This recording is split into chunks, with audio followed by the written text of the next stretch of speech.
Nakikita mo yung ibang mga negosyante na umaasenso na. Gusto mo nang sumuko kasi iba yung sitwasyon mo sa sitwasyon nila.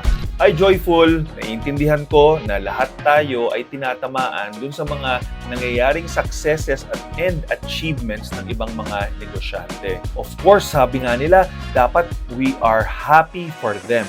Easy to say, pero iba ang sinasabi ng damdamin, ng utak mo, mental health mo. You can't help but really compare, and at some point, you want to stop. Kasi ang hirap na ng pinagdadaanan mo, tapos makikita mo pa na they're all celebrating while ikaw, wala ka pa dun sa sitwasyon na yon. First, please acknowledge na normal yung nararamdaman mo, lalo na kung napakarami mong pinagdadaanan sa pagpapatakbo ng negosyo mo. Pangalawa, although normal ito, I hope gamitin mo itong sitwasyon na ito, na yung mga successes ng ibang mga kilala mong negosyante as a motivation for you to do better. Because eventually, you will have your own time. Make sure lang na lahat ng efforts ay ibinibigay mo, your focus on achieving your goals.